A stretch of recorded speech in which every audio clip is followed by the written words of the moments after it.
Турции набирает обороты кампания за прекращение международной изоляции Абхазии. Инициаторами выступили представители нашей диаспоры.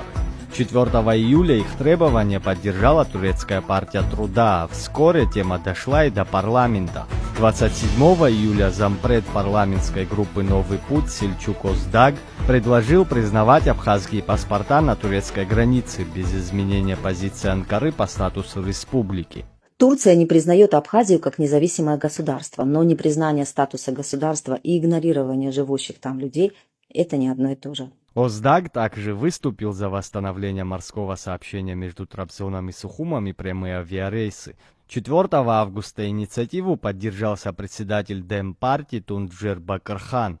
Наши братья, живущие в соседней по морю Абхазии, сегодня сталкиваются с серьезными проблемами в области демократии и прав человека. Абхазские паспорта должны признаваться действительными на наших приграничных пунктах. Этому позору должен быть положен конец. 5 августа произошел главный эпизод кампании. В турецком парламенте с совместным заявлением выступили депутаты сразу 8 партий. За признание паспортов и возобновление сообщения выступили представители совершенно разных политических сил. Суммарно это порядка 176 депутатов, почти треть парламента. Для Абхазии это стало заметным политическим сигналом. На тему отреагировали многие политические и общественные деятели. Специальным комментарием отреагировало и Министерство иностранных дел Абхазии. В ведомстве подчеркнули, что внимательно следят за ситуацией и расценивают появление таких дискуссий как результат системной работы властей, дипломатов и всей диаспоры.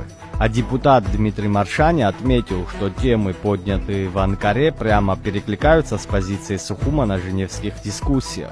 Эксперты подчеркивают, что в условиях дипломатических ограничений ключевую роль начинают играть именно такие общественные каналы.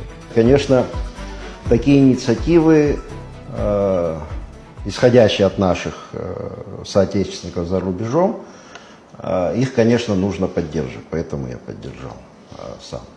Но мы должны понимать, что в силу того, что мы частично признанное государство, мы ограничены в возможностях для осуществления официальной политики. И нам приходится больше использовать общественные институты, общественные инициативы. Вот. Мне кажется, что это направление, у нас не так мало, кстати, специалистов в самой Абхазии и за пределами, которые могли бы активность на этом направлении развивать. Это не только Турции касается, кстати. Вот. Этот потенциал нужно использовать. Мне кажется, просто нужна более такая координирующая роль МИДа использовать в этих целях. Однако на фоне такой поддержки возникла дискуссия внутри самой диаспоры. 7 августа Федерация абхазских культурных центров Турции Абхазфед заявила, что инициативная группа не имеет мандата представлять всю общину. При этом сами требования Федерация не оспаривает. В Абхазии ряд организаций призвал не допускать разногласий там, где речь идет о снятии изоляции. В их обращениях отмечается: в сложившихся обстоятельствах фонд ААМТа считает необходимым призвать к консолидации. Все институты абхазской диаспоры в Турции, включая Федерацию абхазских культурных центров и Федерацию кавказских ассоциаций, должны переступить через внутренние разногласия и амбиции ради достижения нашей стратегической цели.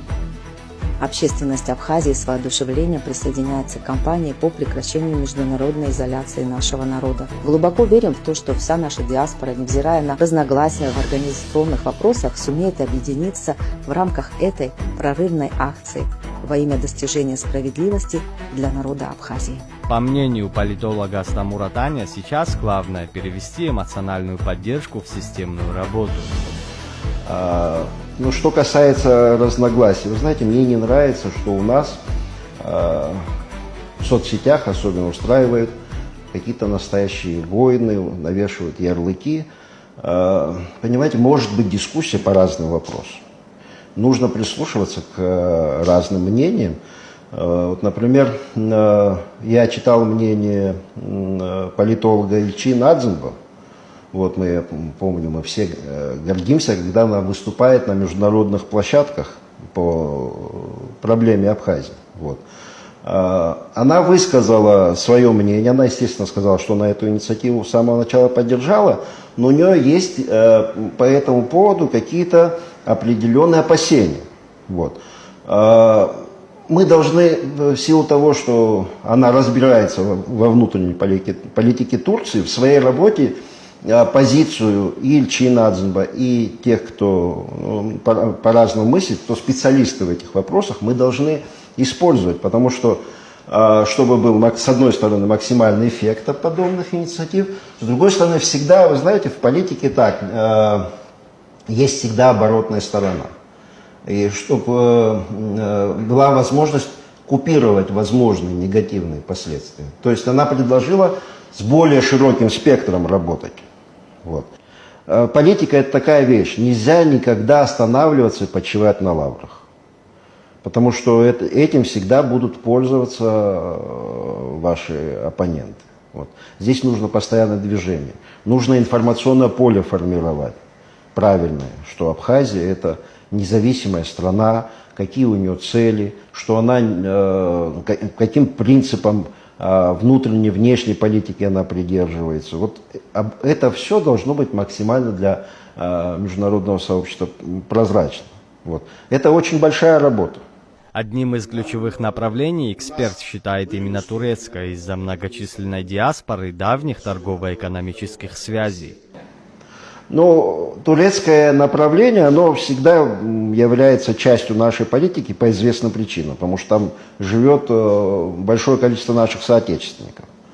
Потом у нас торгово-экономические отношения с Турцией существуют, торговые, они интенсивно развиваются, несмотря на то, что Абхазия не признанное государство. То есть мы, по крайней мере, в этом уровне отношений мы заинтересованы. Вот. Естественно, все наши действия, они должны основываться на знании и понимании того, что в той или иной стране происходит. Будь то Турция, будь то Сирия. Вот, мы, думаю, тоже будем сталкиваться с какими-то вызовами на сирийском направлении. Это все мы должны учитывать. Вот. У нас, к счастью, есть люди, которые разбираются в этих вопросах. Вот на основе их знания и понимания мы должны формировать свой курс. Теперь организаторам инициативы предстоит перевести парламентские заявления в практическое русло. По словам юриста Аннета Тарба, следующий этап переговоры с действующими властями Турции – подготовка экспертного симпозиума по вопросам транспортного сообщения и документов. Заур Кварджа, Абаза ТВ.